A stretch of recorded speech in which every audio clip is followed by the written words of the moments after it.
14 फरवरी 2019 यह कोई सामान्य तारीख नहीं बल्कि गवाह है देश के 40 वीर जवानों की शहादत का जो आतंकी हमलों में अपनी जान गंवा बैठे। क्या आपको मालूम है अगर मोदी सरकार चाहती तो उनकी जान बचाई जा सकती थी, गृह मंत्री चाहते तो उनकी जान बचाई जा सकती थी, पीएम मोदी चाहते तो उनकी जान बचाई जा सकती थी, लेकिन चाहते तब ना उन्होंने नहीं चाहा। गृह मंत्रालय ने जवानों को ले जाने के लिए 5 एयरक्राफ्ट की मंजूरी तक नहीं दी।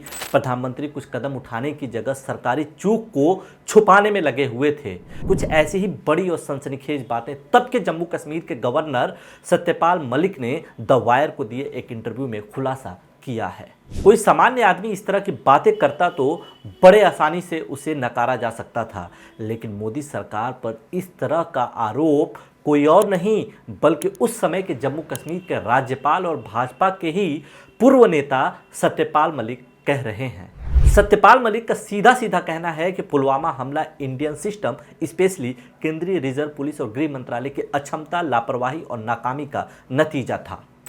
जम्मू कश्मीर के पूर्व राज्यपाल सत्यपाल मलिक का कहना है कि 14 फरवरी को जब 2500 से ज़्यादा जवानों से भरे वाहनों का काफिला श्रीनगर जा रहा था, उससे पहले सीआरपीएफ ने जवानों को ले जाने के लिए 5 एयरक्राफ्ट मांगे थे, लेकिन केंद्रीय गृह मंत्रालय ने इसकी मंजूरी नहीं दी, या यूं कहिए कि एयरक्राफ्ट देने से साफ साफ इनकार कर दिया गया।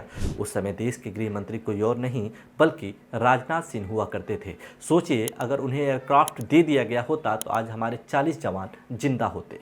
इसी इंटरव्यू में उन्होंने आगे कहा कि जवानों को जिस रास्ते से होकर जाना था उसकी सुरक्षा पुख्ता नहीं थी। 300 किलो से ज़्यादा विस्फोटक लेकर आतंकियों की गाड़ी 10-12 दिनों तक पुलवामा के गांव में घूमती रही, लेकिन सुरक्षा अधिकारी सोते रहे, उन्हें कानो कान खबर तक नहीं हुई। जहां सरकार और खुफिया तंत्र की लापरवाही से हमारे जवान शहीद हो रहे थे, वहीं प्रधानमंत्री Narendra Modi Jim Corbett park में डिस्कवरी चैनल के लिए मैन वर्सेस वाइल्ड की शूटिंग करने में व्यस्त थे। हमले के बाद जब राज्यपाल मलिक ने फोन पर पीएम मोदी को उनकी गलती का याद दिलाते हुए कहा कि यदि जवानों को एयरक्राफ्ट मिल जाता तो ये घटना नहीं होती, इस पर पीएम मोदी ने उन्हें कहा कि आप अपना मुंह मत खोलिए, इसे अपने तक रखिए, चुप रहिए। देश के राष्ट्रीय सुरक्षा सलाहकार अजीत डोभाल से जब सत्यपाल मलिक ने यही बात कही तो उन्होंने भी उन्हें चुप रहने की सलाह दी। मलिक का साफ तौर पर कहना है कि इसके बाद उन्हें फौरन एहसास हो गया कि यहाँ इरादा पाकिस्तान पर दोष मढ़ना और सरकार और भाजपा के लिए चुनावी फायदा पाना था। ये बात सच है, हुआ भी यही सब कुछ। कुछ दिनों बाद एक चुनावी रैली में संबोधित करते हुए पीएम मोदी ने कहा था, क्या आपका पहला वोट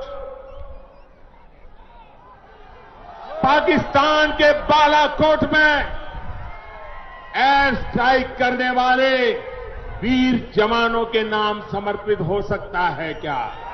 2019 के लोकसभा चुनाव में पुलवामा हमला और बालाकोट एयर स्ट्राइक के नाम पर भाजपा ने खूब राजनीतिक रोटियां सेकी, लेकिन आज जब सच सामने आया है तब उसके बड़बोले नेताओं की बोलती बंद है। विपक्ष इस मुद्दे को लेकर पूरी तरह सरकार पर हमलावर है। कांग्रेस का कहना है कि मोदी सरकार का छद्म राष्ट्रवादी चेहरा पूरी तरह बेनकाब हो गया है।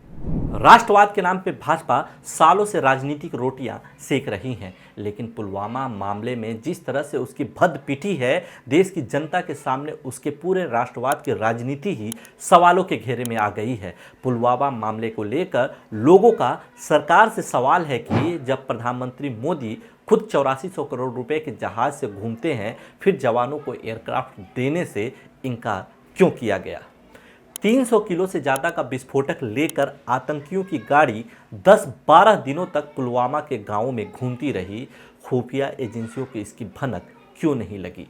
आतंकियों को भारी मात्रा में आरडीएक्स कैसे मिला? पुलवामा हमले की जांच कहां तक पहुंची? जब हमारे जवान शहीद हो रहे थे उस समय पीएम मोदी शूटिंग में क्यों व्यस्त थे? पीएम मोदी ने तत्कालीन गवर्नर को सरकारी चूक, लापरवाही और नाकामी पर चुप रहने को क्यों कहा?